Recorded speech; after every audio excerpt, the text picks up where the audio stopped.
Hi guys, চলে এসেছি আরও একটা ব্লগ ভিডিও নিয়ে। কেমন আছো তোমরা সবাই? আশা করছি ভালো আছো।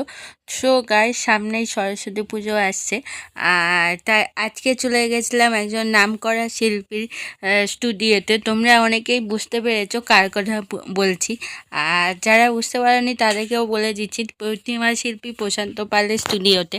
সো গাইস, এখন আমরা চলে এসেছি প্রতিমা শিল্পী প্রশান্ত পালের স্টুডিওতে। লাস্ট এসেছিলাম কালী পুজোর কয়েকদিন আগে।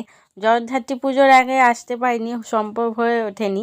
তো সরস্বতী পুজোর কয়েকদিন আগে এসেছি। আজকে হচ্ছে 30শে জানুয়ারি, আর কিছুদিন বাকি। আর দেখতেই পাচ্ছ যে কিছু কিছু ঠাকুর তৈরি প্রায় হয়ে গেছে, আর কিছু কিছু ঠাকুর এখনও তৈরি চলছে। আর এই দিকে দেখো গায়ে ছোট ছোট সেই দুর্গা ঠাকুর মাটির কাজ চলছে। সামনেই যেহেতু আবার দুর্গা পুজো আসছে, আর সাদা শাড়ি লাল পাটালা ঠাকুরটা জাস্ট দেখো গাইস, কি অপূর্ব লাগছে দেখতে।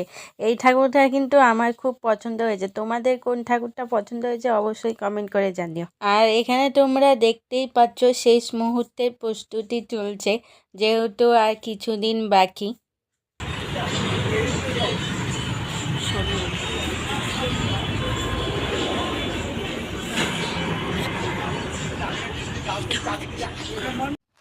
আর এই দিকে দেখো গাইস, দুটো বড় বড় সরস্বতী ঠাকুর।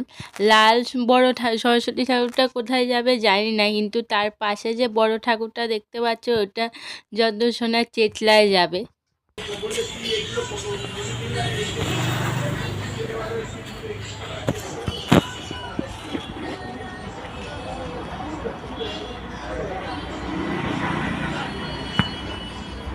এটা তো বিশাল।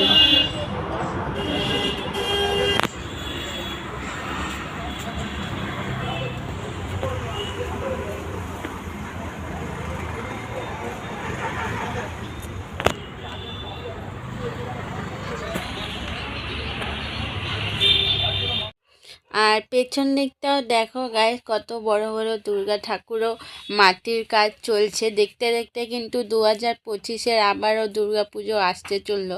তো দুর্গা পুজোর কিছুদিন আগেও আবার আসবো।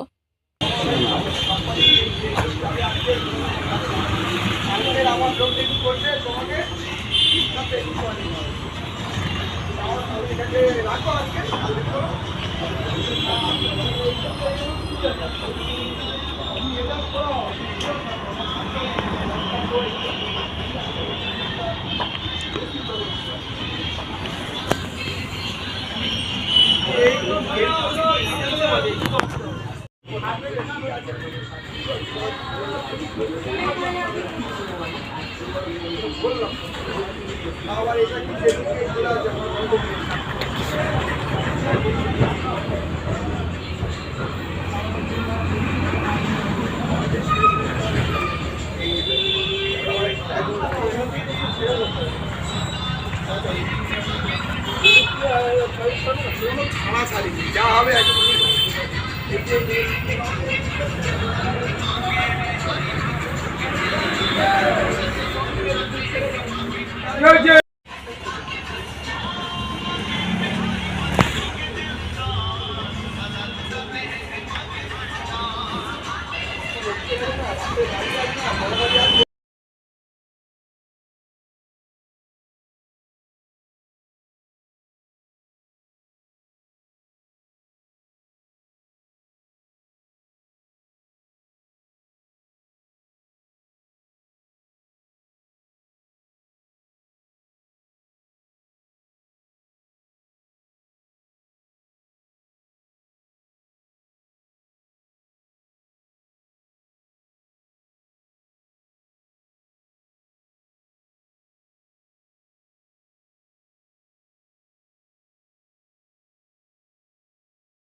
গাইস এই ঠাকুরটা একবার দেখো কি সুন্দর লাগছে দেখতে।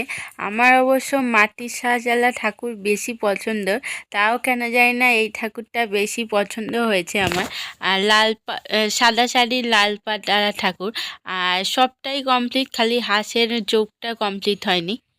আর প্রথমবার যিনি মেন শিল্পী ওনাকে দেখলাম, মানে প্রশান্ত পালের কথা বলছি, তোমরা অনেকেই চেনো আবার অনেকেই চেনো না। লাল রঙের গেঞ্জি পরা দেখছো, উনি হচ্ছেন প্রশান্ত পাল। তো গাইজ আজকের ভিডিওটা এই পর্যন্ত। ভিডিওটা যদি ভালো লাগে তাহলে অবশ্যই লাইক করো, কমেন্ট করো, শেয়ার করো, আর পাশে থাকা সাবস্ক্রাইব বাটনটি ক্লিক করে বেল আইকনটি ক্লিক করে দিও। আর দেখা হবে অন্য কোনো ভিডিওতে। টাটা।